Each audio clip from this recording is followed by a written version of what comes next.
जय हिंद दोस्तों, मैं सेबी पंजीकृत सलाहकार नहीं हूं। यह वीडियो केवल शैक्षिक और सूचनात्मक उद्देश्य के लिए बनाई गई है। प्लीज चैनल सब्सक्राइब कर लीजिएगा। आगे भी इसी तरीके का अपडेट आप लोगों को देता रहूंगा। सबसे पहले तो मिल गया है यहाँ पे आर्डर भारत इलेक्ट्रॉनिक लिमिटेड को।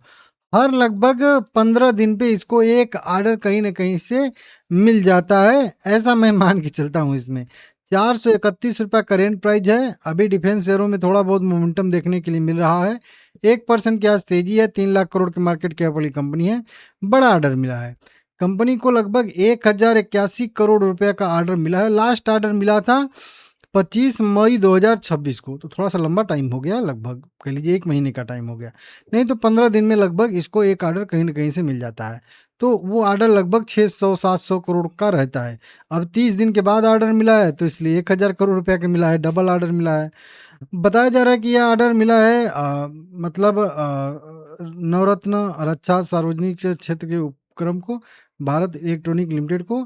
क्या क्या इनको जो है देना है इसमें, तो प्रमुख आदेशों में संचार उपकरण, रेडार, CBRN सुरक्षा प्रणाली, सीकर करके है, एवियोनिक्स उन्नयन, पुर्जे सेवाएं आदि शामिल हैं। तो इस तरीके से कई सारी चीजें जो है इनको यहाँ पे देनी है। इनको आप लोग देख लीजिएगा, ठीक है ना। बढ़िया ऑर्डर मिला है। कुल मिला के कल फोकस में रहेगा। मार्केट क्लोज होने के बाद ऑर्डर मिला है, ध्यान दीजिएगा। टाटा कंसल्टेंसी सर्विसेज लिमिटेड 2127 रुपया करेंट प्राइस ट्रेड कर रहा है। बायबैक का इंतजार तो था भाई, लेकिन नहीं आया है। रिजल्ट डेट अनाउंस कर दिया है। उम्मीद लगी थी कि विप्रो का भी बायबैक जब समाप्त हो रहा है, विप्रो में भी एक खबर आई है, उसको कवर करेंगे।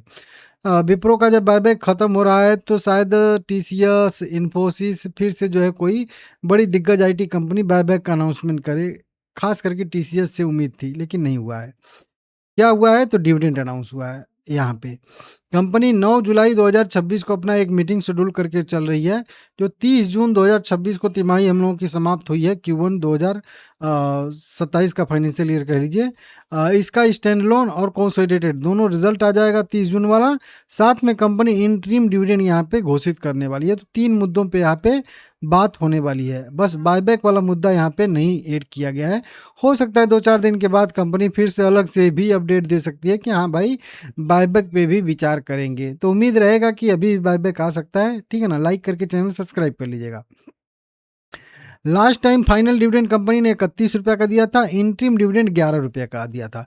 तो इस बार भी 11 रुपये से लेके 15 रुपये के आसपास के डिविडेंड की संभावना रहेगा। देखते हैं क्या होता है, ठीक है ना।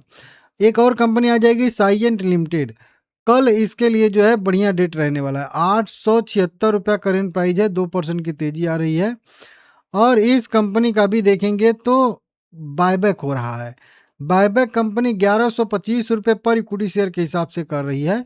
रिकॉर्ड डेट एक्स डेट इसका बीत चुका है, लेकिन कल 23 जून को इसका जो है बायबैक ओपन हो रहा है, और 30 जून तक इसका जो है बायबैक ओपन रहेगा। तो अप्लाई करने का डेट 23 से लेके 30 जून तक का है। जल्दी जल्दी जाके आप लोग अप्लाई कर लीजिए, क्योंकि बहुत दिन से इसको कवर करते आ रहा हूँ। अप्लाई कैसे करना है, तो विप्रो बायबैक वाले प्लेलिस्ट में चले जाइएगा। वहाँ पे विप्रो बायबैक अप्लाई कैसे करते हैं मैंने खुद अप्लाई करके जो है यहाँ पे आप लोगों को समझाया है, बताया है। तो आप लोग उस वीडियो को देख के देख सकते हो। नहीं तो मैं सीधा बता दूँ, कॉर्पोरेट एक्शन में जाके आपको बायबैक वाले सेक्शन में वहीं पर अप्लाई करना पड़ता है। जैसे शेयर सेल करते हैं बस वैसे ही अप्लाई करना होता है।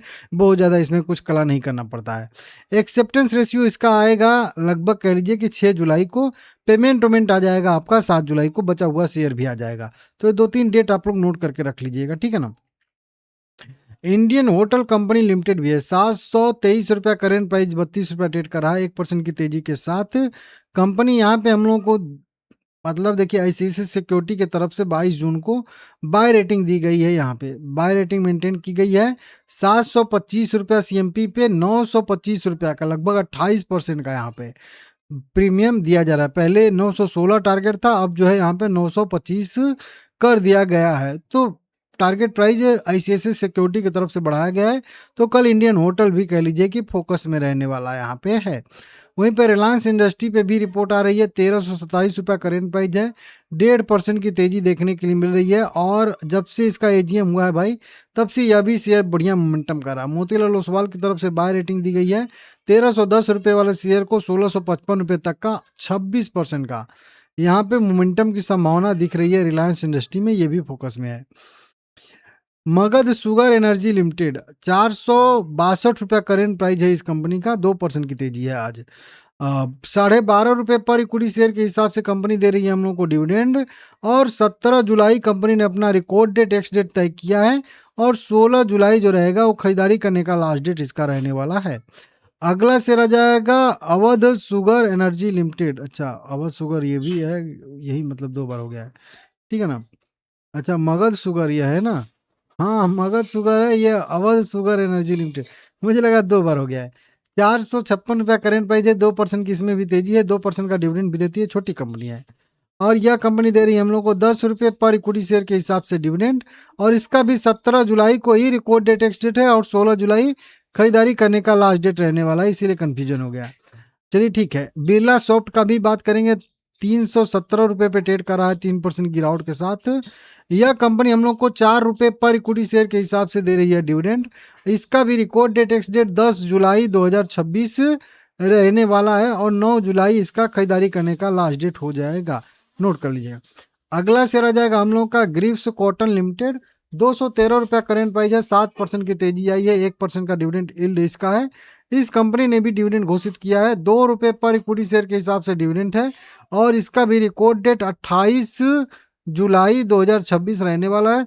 27 जुलाई खरीदारी करने का इसका भी लास्ट डेट रहने वाला यहाँ पे है, इसको भी आप लोग नोट करके रख लीजिएगा। बाद में आता है विप्रो का, जस्ट अभी अभी आ रहा है एकदम लास्ट में।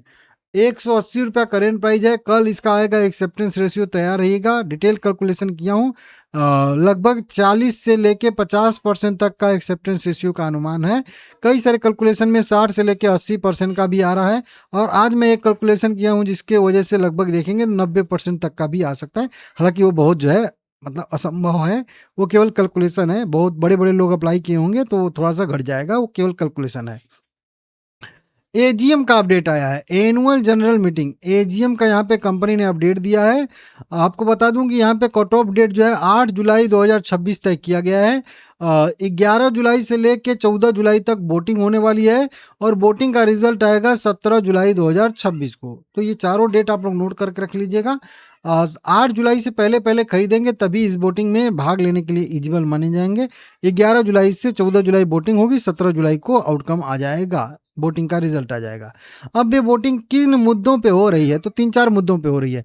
पहले तो वित्तीय परिणाम जो है उनको स्वीकार किया जाएगा, मतलब जो स्वीकृति मिलेगी। उसके बाद लाभांश की पुष्टि की जाएगी, जो 5 रुपये का और 6 रुपये का डिविडेंड कंपनी दिया था फाइनेंशियल ईयर 2025-26 में। वहीं पर निदेशक की नियुक्ति अंजिम प्रेम जी की जो है नियुक्ति फिर से जो है होने वाली है, और एक गैर कार्यकारी स्वतंत्र निदेशक के रूप में नियुक्ति किया जाएगा। तो इसके लिए यहाँ पे वोटिंग होने वाली है, और भी 1-2 जो है नियुक्तियाँ होने वाली है, उनके लिए वोटिंग होने वाली है। तो एजीएम है, एजीएम होगा इनका जो है लगभग कह लीजिए कि 15 तारीख को मेरे हिसाब से, हाँ 15 तारीख को मेरे हिसाब से इनका एजीएम है। देखिए वो डेट काटना मैं भूल गया यहाँ पे, तो इसको देख लीजिएगा आप लोग, ठीक है ना। बाकी ठीक है, जब भी अपडेट आएगा आप लोगों को बताऊंगा एजीएम में कुछ भी। लाइक करिएगा, चैनल को सब्सक्राइब करिएगा सभी लोग।